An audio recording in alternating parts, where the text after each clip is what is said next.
We live and direct on the Boogie's Beatdown podcast. We talking about PTSD. Let's get it.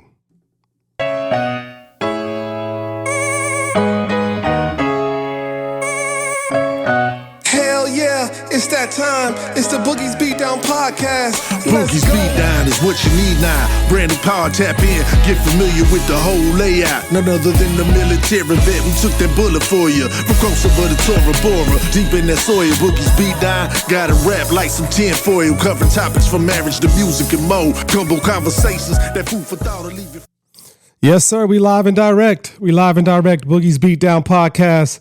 Listen, before we get started, you know what we got to do. We got to give y'all a round of applause for tuning in today. Let's get it started. Yeah, man. Yes, sir, Ski. So before we get going today, man, I want to do what's called in the military. And for you civilians today, I want to do a roll call before we get started.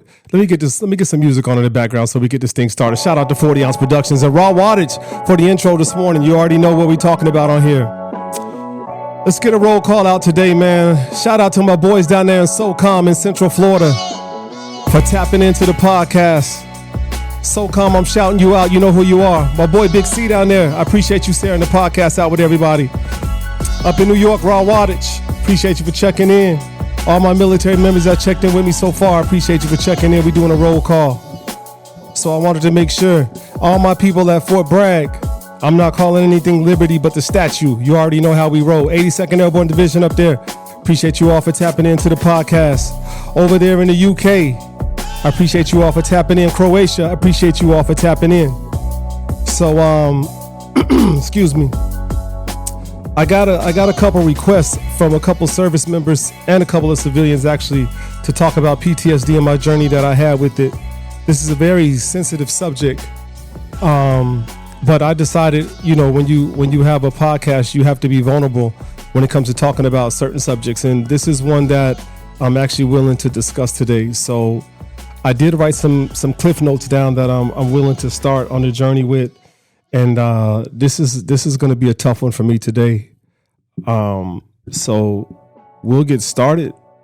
We had the roll call done. So I think this is going to, for the service members and for our first responders, this episode is going to be particularly interesting for you all, I think, because I'm going to talk about my personal experiences and maybe some of you all can relate to that. So let's start there. Okay? So first responders, military, even civilians that have been through PTSD. Civilians, some of you don't even know what PTSD is. So post-traumatic stress disorder. Excuse me. So I dealt with PTSD while in the military. My military career, let's talk about why I joined the military. So I was homeless, sleeping on the streets of Orlando. I left home at 16 due to some things that was going on with my mother and my father. I'll leave that at a later date. We'll talk about that on another podcast. But I left home at 16 and I went to work at Walt Disney World. And I was homeless basically, so I decided to join the military. So joined the military. Some duty stations that I served at was first duty station was Fort Hood. Then I left Fort Hood and I went to Fort Benning. I went to Germany, down in I think what was the first duty station I was at over there? It was Würzburg, Germany. Then I left Germany, went to Fort Benning, Georgia. From Fort Benning, Georgia, over back to Germany, Vilseck, then Fort Bragg to Pisa, Italy. Little spot called Camp Darby out there. Camp Darby, back to Fort Bragg, and then that's when I retired. So I don't think I left anything out. So those were the duty stations that I was stationed at over the 22 years that I was in. Deployments, like I explained that in the previous episode. If you've seen it, some I can't talk about, but Kosovo, Iraq, Bosnia, Afghanistan, and I want to get into the effects of after the deployments. You know, this is. I think I want to talk to the wives about this. So, husbands, pull your wives in the room and let's talk about maybe conversations that you all haven't had with them about when we get back from deployments, how we feel. This is where the subject gets really sensitive for a lot of people, and it gets really uncomfortable. It was uncomfortable for me for years, discussing things. I didn't discuss anything in the military with my spouse. I think it was almost 13 years, and I'll explain to you what happened. So, but one of the things that you notice when you come back from a deployment, your wife might not notice. One thing I can tell you, you spouses, whether you're male or female, this isn't just for female spouses, because there's a lot of females in the military that are married to males as well that are civilians. So let's and first responders also. So I'm just trying to make sure that everyone is covered. So one thing I need to say is, if you become a first responder or a sheriff deputy or a military member, the day that we take that oath to be that, we're never the same. No one is ever the same after that. So the guy that you fell in love with is never the person that comes home to you after special individualized training. Okay, so wives, that's the first thing you have to understand. The second thing you have to understand is that once we go through that training, we are battle tested and hardened to the point that we're not allowed, especially while we're on active duty, to show any kind of weakness. You're considered weak.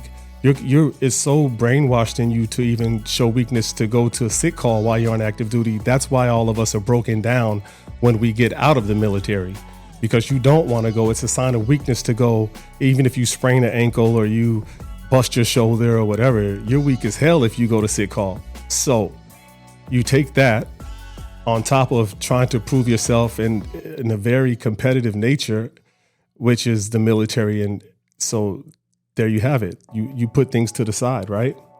So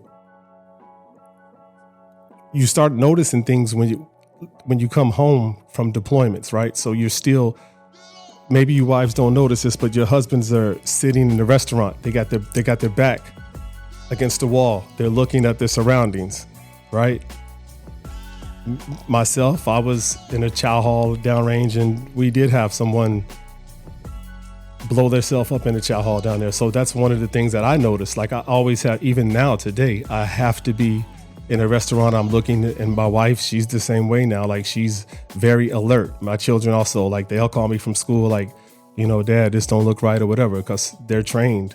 And I was trained as well by my father. He was a Vietnam vet. He served 24 years. So it started in my family young. So you just start noticing things. And when you're sitting in a restaurant, you're looking for exits. When you're in a nightclub, you're looking to make sure that you're with a buddy at all times. And this is military training. And so that never leaves you.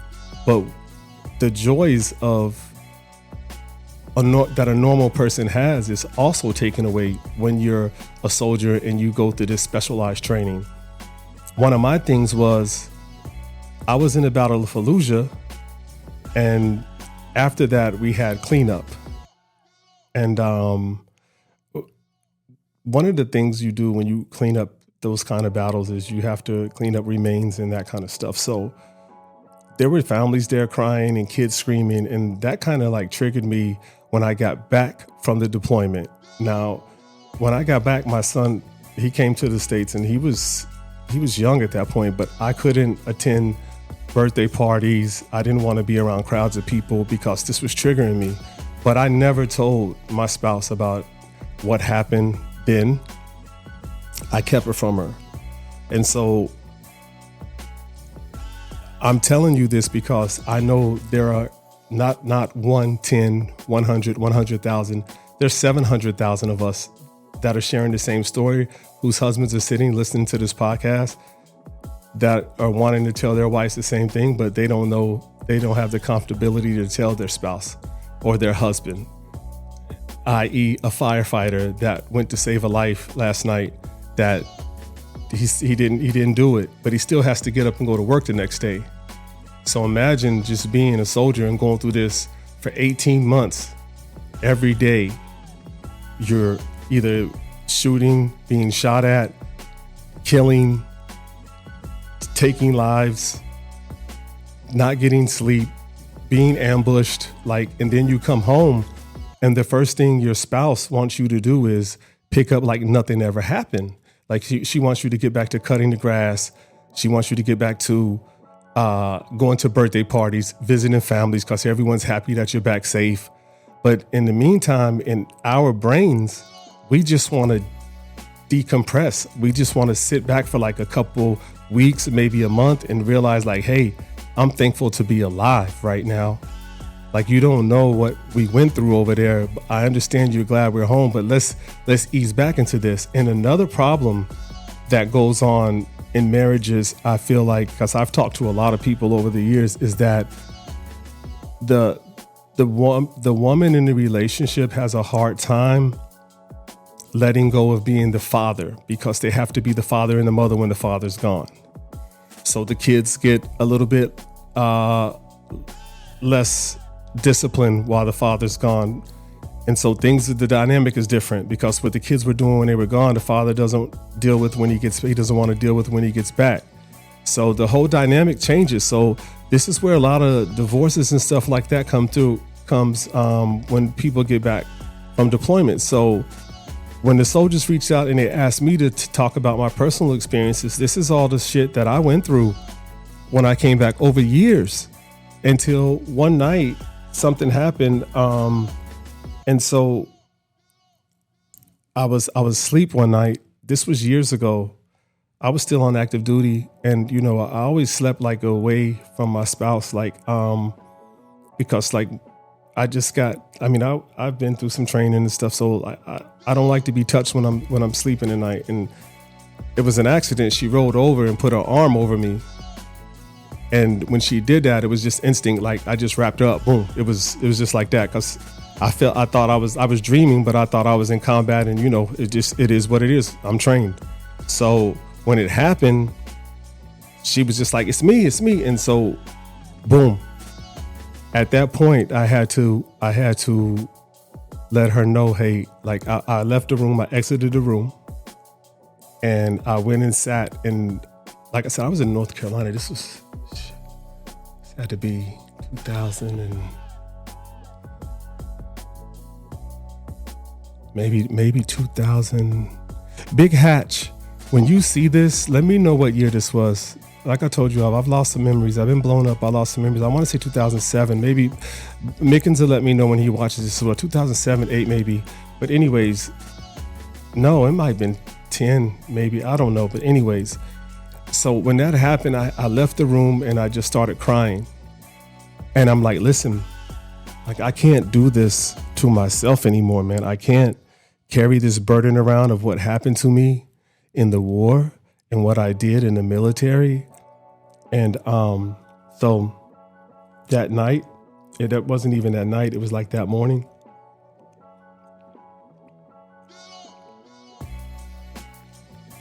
I sat her down and I had a conversation with her about everything that happened to me in the war.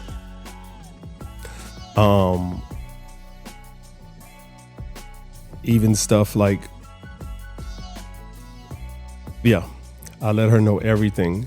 And I think that when I let her know that, it was a different level of respect that she earned for me as a husband, because before it was like, yeah, we're deployed and we're doing this. But that's what all husbands say. Yeah, hey, we're deployed because we don't want you all worried on the other side of the world not knowing what we're doing.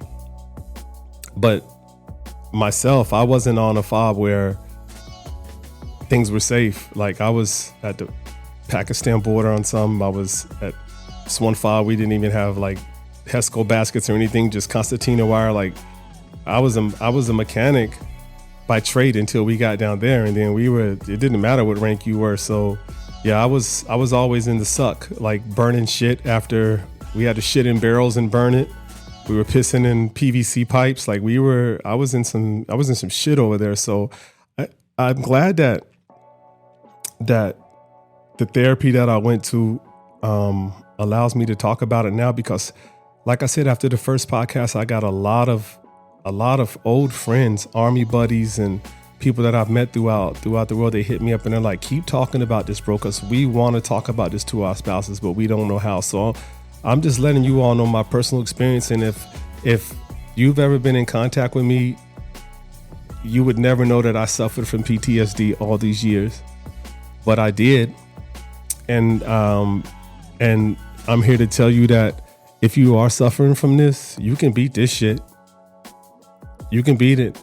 Like after that night when that happened with my spouse, like I said, she kind of eased up and she understood that, like, hey, he right now at this point in his life, he can't be at these birthday parties. He can't be at these like family joints of mine where he's just sitting around. Like it doesn't work for him. And she understood that. And once she understood that, then she understood me as a person. And over the years, the DJing has kind of put me in a different avenue as well. It helped ease me being around crowds of people. And people often ask me that as well. They ask me, well, if you suffered from PTSD, how did you DJ all these years? And my answer to that is, when you DJ, you're in a booth by yourself. So that's how being in the DJ booth is like being in a room. That's how I always looked at it. Like I'm in the room by myself. I'm just creating music. And now I have my own studio, my own podcast, and I play where I want to play. My friends that bring me out to play, they know how I feel about that. So yeah, I only do what I want to do now. So I'm trying to stay on track. So that's the night that everything changed. So I want to encourage everyone that's going through this similar thing to talk to your spouse, your significant other. It's okay to be vulnerable, men and women. It's okay. Like, you don't have to sit and act rough and tough anymore. Like, it was okay when we were in the military. Even if you're still in now, it's okay to just talk to someone and say, hey man, I'm feeling like this and this, because I've lost a lot of friends over the year due to suicide over the years, because they couldn't take it anymore. One of them not even 3 months ago. And you can just reach out. You can reach out to the Boogie's Beatdown podcast. I'll listen to you and I'll direct you where you need to go. So you have to take, the next talking point I want to talk about is you have to take little steps to be normal again after the war. And one of those things is you have to find things to take your mind off of the wars and off of the whatever traumatic event has happened to you, whether you're a firefighter and the building burned down and killed one of your fellow firefighters, or you're a policeman and you had to take someone's life in the line of duty, or you're a soldier and you had to take a kid's life, like, the things we had to do. So one of the things that saved me was DJing. It saved me. I couldn't sleep due to things I had to do for the government. And I always loved music, and that's what I fell in love with. That was one of the things I did. And then the next thing I did was I loved to collect things. So I started collecting music, and, one thing started aligning with another. So what I'm telling you is, find something that you're passionate about. You might like to work on motorcycles. You might like to paint. You might like to, you might like animals. Find something that you're passionate about. Veterans, first responders, and take a hobby up. When I did one thing for 2 years on TikTok, almost a year and a half, I think, or 2 years. I was when I got out, I was bored, so I started doing spin art. I was attaching these paint frames, and I was putting paint on it, and I was just spinning it on a drill. And I was just doing it as a hobby at first, and I was making football teams. And I did that for like 6 months until I got bored of it. But in that 6 months, I made almost $40,000. Yep, I was sending out packages everywhere. It was crazy, and then I kind of was like, I'm in and out of it. But it was the point I'm making is, find something to do. Don't sit around and be bored. Don't get lost in a bottle. Don't get lost in smoking weed all day. It's okay to smoke a joint. I mean, we're veterans, we're so brainwashed too. We can't smoke weed or whatever. I have a medical marijuana card. They put me on it because of my diabetes. Do I sit around and get high all day? Absolutely not. But when I'm in pain, hell yeah, I'll take one. Shit, everybody smokes. So it is what it is. But find what you like to do and then capitalize on it. My thing right now is, I'm here to blow this podcast up. I want to help veterans. I want to help artists. I want to help musicians. I want to help people. I don't want to have anybody negative in my life anymore. I've been through that. I've had people ride with me. People fall off. Like, sometimes you just got to take your journey by yourself and with the people that are closest to you, and that's what it is. So cut out the negativity in your life. Be positive. And like I said, the Boogie's Beatdown podcast is a safe place for everybody This is dedicated to the veterans and their spouses and the first responders. I hope that you can take this podcast and share it with someone. There's substance in this podcast. Share it with someone. Sit down with your spouse, drink a glass of wine, listen to this and say, hey, babe, I can't tell you what happened, but this guy, his story is similar to mine, and I would appreciate it if you just listen to his. So with that being said, everybody, I'm about to ride up out of here. It's the Boogie's Beatdown Podcast. I wanted to get this out because the boys told me they needed some inspiration to their wives to let them know how they're feeling. I'm going to always be here to support everybody, especially all my first responders and veterans and my DJs out there. DJs have traumatic experiences too. So yeah, you all take care of each other. You already know what it is. It's the boy Boogie. It's the Boogie's Beatdown Podcast.